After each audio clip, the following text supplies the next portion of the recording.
Hello दोस्तों, इस video में हम लोग मंथली एग्जाम यानी कि अक्टूबर माह का जो एग्जाम का पेपर है, नॉन हिंदी का ये पेपर है। यही पेपर आपके एग्जाम में हूबहू आने वाले हैं। पेपर पहले ही आउट हो जाता है, न जाने कैसे। होना तो नहीं चाहिए बट हो जा रहा है, तो अब हम लोग क्या ही कर सकते हैं। आप इसे याद कर लो, बेहतर नंबर लाना चाहते हो तो आप इसे याद ही कर लो। क्वेश्चन है यहाँ पे, देखिए पहला क्वेश्चन क्या है। तो ये 100% यही पेपर है, आपको टेंशन लेने की कोई बात नहीं है। यही पेपर है, 30 क्वेश्चन रहेंगे जिसमें का 25 का ही आंसर आपको देना है, यानी 25 ऑब्जेक्टिव का आंसर आपको देना है। ठीक है, पहला क्वेश्चन देखिए क्या है। पाठ्य पुस्तक का कौन सा, यहाँ देखिए थोड़ा सा घिस चुका है, असाधारण विशेषताओं का उद्घाटन करते हैं। असाधारण बातें किस पाठ्य में की गई है, तो वो की गई है हौसले की उड़ान। इसमें जो जिन बेटियों के बारे में बातें किया जा रहा है, वो जो नहीं होना चाहिए वो भी इसमें काम में वो करके दिखला दे रही है। यानी कि हौसले की उड़ान, अगर आपने चैप्टर पढ़ा होगा तो उसमें ये असाधारण बातों का चर्चा किया गया है, हौसले की उड़ान। दूसरा क्वेश्चन है, बुंदेले हरबोले के मुंह हमने सुनी कहानी थी। यह किस पाठ में आप लोगों ने पढ़ा है, तो झांसी की रानी वाले पाठ में पढ़ा है। बुंदेले हरबोले के मुंह हमने सुनी कहानी थी, खूब लड़ी मर्दानी वो तो झांसी वाली रानी थी। ऐसा पंक्ति आप लोगों ने पढ़ा था, किसमें, झांसी की रानी। अगला क्वेश्चन देखिए क्या है। तीसरा नंबर क्वेश्चन है यहाँ पे, निम्नलिखित में कौन लोकनायक जयप्रकाश नारायण द्वारा गठित आजाद दस्ता के सक्रिय सदस्य थे। ये कौन थे, तो आपको पता होनी चाहिए कि ये थे जननायक कर्पूरी ठाकुर। कौन थे, जननायक कर्पूरी ठाकुर थे। अगला क्वेश्चन है, बच्चों की दुआ शीर्षक कविता के कवि कौन है। ये कौन है जी, तो मोहम्मद इकबाल है। कौन है, Mohammad Iqbal. Option number B होगा। अगला क्वेश्चन है, विक्रमशिला विश्वविद्यालय के प्रांगण में कितने महाविद्यालय थे जहां अलग अलग द्वार पंडित नियुक्त किए गए थे, तो वहां पे टोटली 6 थे। कितने थे, 6 थे। कितने थे, 6। आपको ये बातें याद होनी चाहिए। ठीक है, एग्जाम में हूबहू यही रहने वाला है पेपर। ठीक है, अगला क्वेश्चन देखिए यहाँ पे, 5 देख लिए लोग। देखिए छठा क्वेश्चन, देखिए छठा है, अशोक का शस्त्र त्याग शीर्षक पाठ की विधा क्या है। ये पाठगत की कौन सी विधा है, तो यह है एकांकी है। दरअसल ये क्या है, एकांकी है। थोड़ा यहाँ मिटिक गया है, ठीक है ना, एकांकी है। क्या है, एकांकी। ठीक है, अगला क्वेश्चन देखिए यहाँ पे 7 नंबर, आप देख लो। देखिए ये पीडीएफ में कन्वर्ट करते समय ये सभी प्रॉब्लम हुई है। ठीक है, अगला क्वेश्चन है, एक बच्चा सेंड किया था ना, इसलिए वो साफ क्लिक नहीं कर पाया पिक्चर, इसलिए ऐसा हो रहा है। आप भी पीडीएफ मेरे पास भेज सकते हो यदि आपके पास पहले मिल जाए तो। ठीक है, मैं व्हाट्सअप नंबर यहाँ पे लिख दे रहा हूँ, इस पर आप भेज सकते हो। 95 46 75 99 10।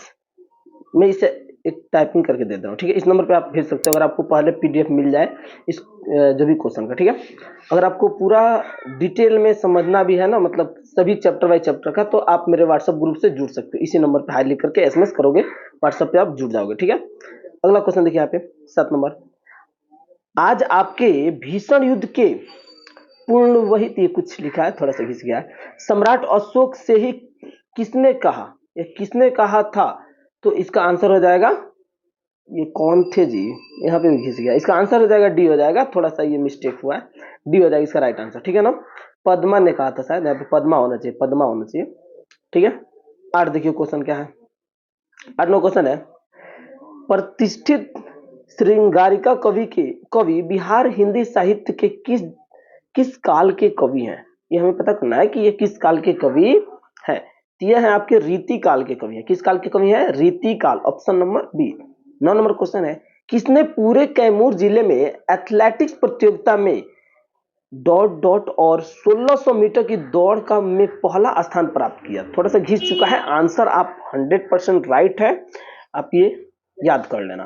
9 का हो जाएगा सोनी ने। किसने, सोनी ने। ठीक है, 10 नंबर क्वेश्चन, जननायक कर्पूरी ठाकुर किस वर्ष बिहार के उप मुख्यमंत्री बने थे। ये बिहार के उप मुख्यमंत्री कब बने थे, ये बने थे आपका 1967 में। कब बने थे, 1967 में बने थे। अगला क्वेश्चन है 11 नंबर, देखिए क्वेश्चन है, किस कवित्री की कविता झांसी की रानी के जीवन वृत्त संघर्ष और विद्रोह से हमारा ओजपूर्त साक्षार कराती है। कौन है जी वो, तो वह है आपका सुभद्रा कुमारी चौहान की। कौन है, सुभद्रा कुमारी चौहान। 12 नंबर क्वेश्चन है, ठेर शीर्षक कहानी में कहाँ की लोक संस्कृति का वर्णन किया गया है, तो यह किया गया है आपका मिथिलांचल की, कहाँ की? मिथिलांचल, ऑप्शन नंबर बी होगा। 13 नंबर क्वेश्चन है, भक्ति काल के अप्रतिम भक्त कवि थे, यानी भक्ति काल के कवि आपके इनमें से कौन है? तो हो जाएंगे कबीर जी। कौन हो जाएंगे? कबीर, ऑप्शन नंबर सी हो जाएगा। आगे देखिए, वही बातें हैं। 14 नंबर देखिए क्वेश्चन क्या है, वे कौन है जो बाधाओं से जूझते हुए सभ्यता संस्कृति का निर्माण करते हैं? तो वह है करमवीर। कौन है? करमवीर, ऑप्शन नंबर ए हो जाएगा। जब आप करमवीर से कविता पढ़ोगे तो उसमें आपको ये मिलेंगे, करमवीर। ठीक है, अगला क्वेश्चन देखिए 15 नंबर क्या है, बाल मनोविज्ञान पर आधारित कहानी। बच्चा बच्चा जानता है, कौन है? बच्चे की दुआ है। बाल मनोविज्ञान पर आधारित कौन है? बच्चे की दुआ, जिसमें हामिद नाम का एक लड़का है, उसके बारे में चर्चा की गई है। 16 नंबर क्वेश्चन है, निम्नलिखित में कौन सुकर्म शब्द का अर्थ है? तो सुकर्म शब्द का अर्थ क्या ही हो जाएगा? तो हो जाएगा आपका यहाँ पे ऑप्शन डी में कुछ लिखा हुआ है, लेकिन राइट आंसर हो जाएगा ऑप्शन नंबर डी हो जाएगा। ठीक है, आगे देखिए 17 नंबर क्वेश्चन क्या है, 17 है, निम्नलिखित में कौन शब्द शुद्ध है? इसमें शुद्ध शब्द आपको कौन सा दिख रहा है? तो 17 का हो जाएगा अहिंसा। अहिंसा इसमें से शुद्ध शब्द है। अगला क्वेश्चन है, मानव शब्द का विलोम कौन शब्द है? यानी मानव का विलोम क्या होगा? सही बच्चा जानता है, लो दानव होता है। मानव विलोम क्या होता है? दानव होता है। काफी इजी प्रश्न है, लेकिन ऐसे क्वेश्चन फाइनल एग्जाम में ही पूछ देते हैं। ठीक है ना, मंथली एग्जाम को तो रहने ही दो, फाइनल में ही पूछ देते हैं, यहाँ ध्यान दो। 19वां क्वेश्चन है, कमल शब्द का पर्यायवाची बहुत सारे होते हैं, इसमें पंकज भी होता है। कमल शब्द का पर्यायवाची क्या होता है? पंकज भी होता है और भी बहुत कुछ होता है। तो इसमें इसका आंसर हो जाएगा पंकज, ऑप्शन नंबर ए। आगे देखिए, मैं आपको एक बार फिर बता दूं कि मात्र आपको 25 का ही आंसर देना है। ठीक है ना, 30 प्रश्न है। नवाबी शब्द किस लिंग का उदाहरण है? नवाबी क्या है जी? स्त्रीलिंग का। क्या है? स्त्रीलिंग। 20 का राइट आंसर हो जाएगा ऑप्शन नंबर बी हो जाएगा। आगे देखिए 21 नंबर क्वेश्चन है, फ वर्ण का उच्चारण स्थान क्या है? फ का उच्चारण स्थान क्या है? तो यह है ओष्ठ। क्या है जी? ओष्ठ, ऑप्शन नंबर डी हो जाएगा, ओष्ठ। अगला क्वेश्चन है 22 नंबर, जिस संज्ञा से नाप तोल वाली वस्तु का बोध होता है उसे क्या कहते हैं? नापने तोलने वाली को क्या बोलते हैं? मटेरियल नाउन, यानी द्रव्यवाचक संज्ञा, ऑप्शन नंबर सी हो जाएगा, द्रव्यवाचक संज्ञा। आगे देखिए 22 देख लिए, 23 देखिए, 23 में वह पढ़ता होगा, यह वाक्य किस काल का उदाहरण है? यह किस काल का उदाहरण है? तो यह हो जाएगा आपका भूतकाल। क्या हो जाएगा? भूतकाल का उदाहरण, ऑप्शन नंबर बी हो जाएगा। आगे देखिए 24 नंबर प्रश्न है, निम्नलिखित वाक्यों में कौन सरल वाक्य है? इसमें से सरल वाक्य आखिर है तो है कौन? तो हो जाएगा परिश्रमी छात्र अवश्य सफल होंगे, यानी जो हार्डवर्क कर रहे हैं वे अवश्य सक्सेसफुल तो बनेंगे, यानी परिश्रमी छात्र जो होंगे अवश्य सफल होंगे। अगला क्वेश्चन है, दिग्गज शब्द का संधि विच्छेद क्या होगा? दिग्गज शब्द का संधि विच्छेद क्या होगा?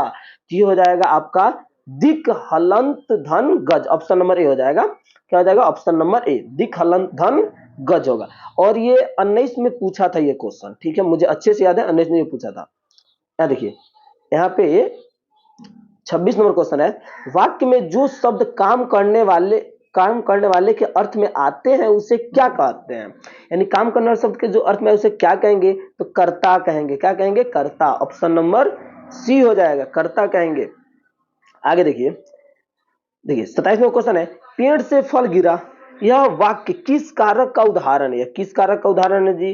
तो यह हो जाएगा आपका 27 का सी हो जाएगा, यानी अपादान कारक। गिर गया है ना, अपादान कारक, जुदाई हो गया यहाँ पे। यहाँ देखिए 28 नंबर क्वेश्चन है, प्रतिदिन शब्द में कौन समास है? प्रतिदिन शब्द में आखिर समास कौन है?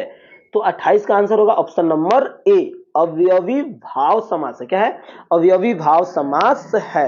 29 नंबर क्वेश्चन, निम्नलिखित वाक्यों में कौन सा शुद्ध वाक्य है? इसमें से आपको शुद्ध वाक्य कौन सा दिख रहा है? 29 का डी हो जाएगा, 29 का आंसर हो जाएगा ऑप्शन नंबर डी, आपका भौदिये। आपका भौदिये, ऑप्शन नंबर हो जाएगा डी। 30 नंबर क्वेश्चन देखिए, चमक शब्द का विशेषण कौन है? चमक का विशेषण क्या हो जाएगा जी? विशेषण हो जाएगा चमकीला, ऑप्शन नंबर डी हो जाएगा। अगर आप इसका सब्जेक्टिव का पेपर लेना चाहते हो तो आपको व्हाट्सएप चैनल से जुड़ना पड़ेगा। इस नंबर पे हाई लिख करके एसएमएस करो, एक लिंक जाएगा, उस लिंक से जुड़ जाओ।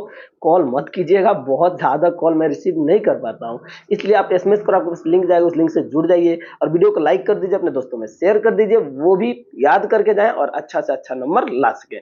Thank you for watching.